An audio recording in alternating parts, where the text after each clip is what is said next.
নির্বাচন আটকানোর শক্তির কারণেই মন্তব্য করেছেন গয়েশ্বর। শেখ হাসিনা ক্রীড়া অঙ্গনকেও কলুষিত করেছে বললেন হাফিজ। সালাউদ্দিন বলেছেন, যারা সংখ্যানুপাতিক নির্বাচন চাইছে তারা একটি চরের দল। আওয়ামী নেতাদের পৈশাচিক দমন-পীড়ন ছিল এজিদ বাহিনীর সমতুল্য। এতক্ষণ শুনছিলেন সংবাদ শিরোনাম, এবারে বিস্তারিত। সংসদ নির্বাচন আটকানোর শক্তির কারণেই বলে হুঁশিয়ারি উচ্চারণ করেছেন বিএনপি স্থায়ী কমিটির সদস্য গয়েশ্বর চন্দ্র রায়। শনিবার বিকেলে ঢাকার কেরানীগঞ্জে এক সমাবেশে এই হুঁশিয়ারি দেন তিনি। গয়েশ্বর চন্দ্র রায় বলেন, নির্বাচন করতে হবে, নির্বাচন আটকানোর শক্তি কারো হাতে নেই যদি আমরা নামি। যারা বলে 16 বছরে আমরা কিছু করতে পারিনি, তাদের বলবো আমরা এখন 16 দিনে তা দেখিয়ে দিতে পারি, আমরা দেখাবো না। একজন ভদ্রলোক মানুষ ওয়াদা করেছেন, তিনি তার ওয়াদা পূরণ করবেন, যথাসময়ে নির্বাচন দেবেন, এ প্রত্যাশা নিয়ে আমরা ধৈর্য ধরে আছি। জামায়াতে ইসলামীর সমালোচনা করে তিনি বলেন, শিক্ষা আর স্বাস্থ্য দুটো দখল করেছে জামায়াত, ওখানে আর কারো কোনো ঠাঁই নেই। মাঝে মধ্যে অনেকে বলে ভারতের দালাল, যারা ভারতের দালালি করে তারাই ভারতের দালাল। যারা নির্বাচন চায় না, সংস্কার করে এটা সেটা, এগুলো তো ভারতের দালাল। এরাই কিন্তু গোপনে আওয়ামী লীগের জঘন্য লোকদের তাদের দলের সদস্য বানাচ্ছে। এ সময় মাদক ও অস্ত্রমুক্ত কেরানীগঞ্জ গড়ে তুলতে উন্নয়নের একটি বৃহৎ পরিকল্পনা প্রণয়ন করার কথাও জানান গয়েশ্বর। কেরানীগঞ্জের চুনকুটিয়ায় সুভাড্ডা গার্লস স্কুল প্রাঙ্গণে দক্ষিণ উপজেলা বিএনপির উদ্যোগে যথাসময়ে সংস্কার ও দ্রুত সময়ে নির্বাচনের দাবিতে এ সমাবেশ অনুষ্ঠিত হয়। কেরানীগঞ্জের বিভিন্ন ওয়ার্ড থেকে নেতাকর্মীরা মিছিল নিয়ে এই সমাবেশে অংশ নেয়। সভাপতির বক্তব্যে কেরানীগঞ্জ দক্ষিণ বিএনপির সভাপতি নিপুণ রায় চৌধুরী বলেন, জনগণ সুষ্ঠু নির্বাচন চায়, ভোট চায়। এ নির্বাচন আর দাবি নয়, এটা এখন আমাদের আদায় করে নিতে হবে, এটা নিয়ে গড়িমসি মেনে নেওয়া হবে না।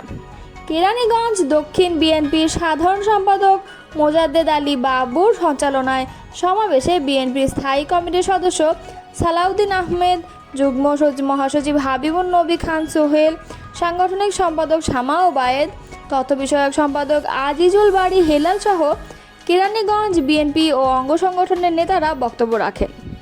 শেখ হাসিনা দেশের ক্রীড়া অঙ্গনকেও কলুষিত করেছে বলে মন্তব্য করেছেন বিএনপি স্থায়ী কমিটির সদস্য হাফিজ উদ্দিন আহমদ। তিনি বলেন, জনগণের দায়িত্ব দিলে বিএনপি ক্রীড়া অঙ্গনে জন আকাঙ্ক্ষার প্রতিফলন ঘটাবে। শনিবার বিকেলে রাজধানীর ধানমন্ডিতে এক ফুটবল টুর্নামেন্টের উদ্বোধনকালে তিনি এসব কথা বলেন।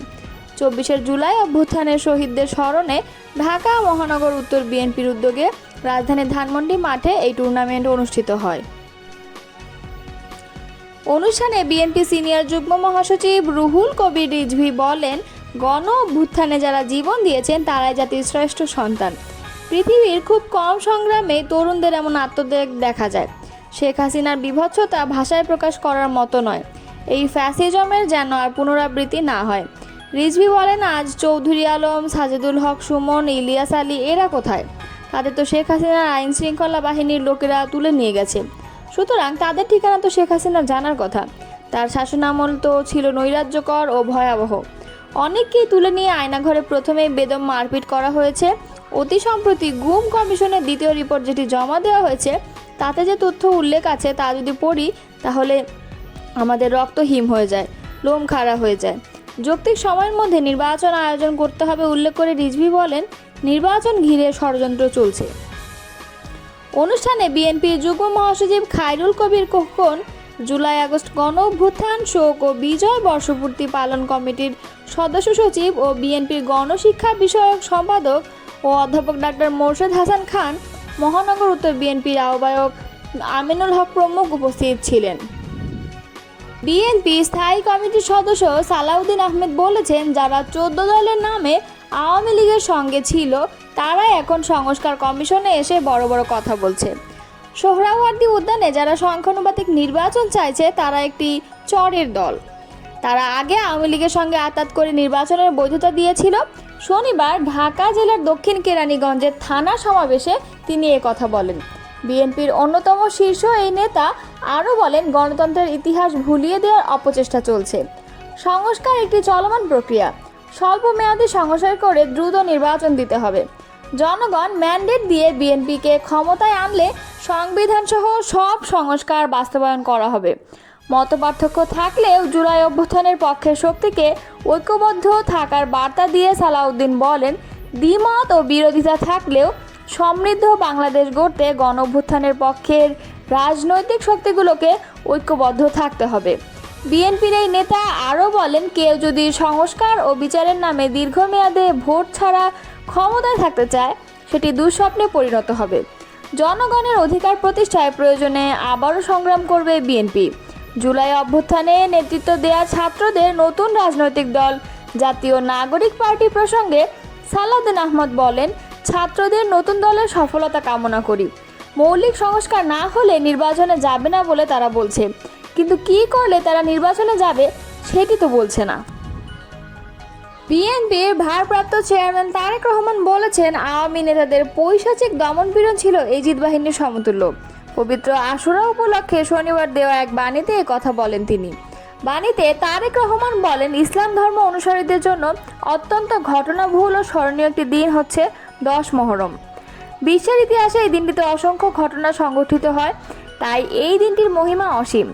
এক বিয়োগান্তক বিষাদময় ঘটনার স্মৃতি বিজড়িত এই দিন, যা পবিত্র আশুরা হিসেবে পালন করা হয়। তিনি বলেন, অন্যায়, অবিচার, জুলুমের বিরুদ্ধে লড়াই করতে গিয়ে মহানবী হযরত মুহাম্মদ সাল্লাল্লাহু আলাইহি ওয়াসাল্লামের প্রিয় দৌহিত্র হযরত ইমাম হোসেন রাদিয়াল্লাহু তাআলা আনহু এই দিনে কারবালার প্রান্তরে শাহাদাত বরণ করেছিলেন। এই দিন শোক ও শ্রদ্ধা ও আত্মত্যাগের দিন।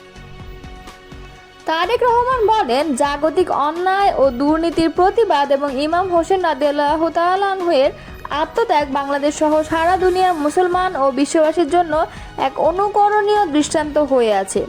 ইমাম হোসেনের কষ্ট ও শাহাদাত এবং ইসলাম বাঁচিয়ে রাখার জন্য তিনি যে আত্মত্যাগ করেছিলেন তা দুনিয়াতে এক বিশাল প্রেরণা উৎসস্থল হিসেবে বিবেচিত হয়।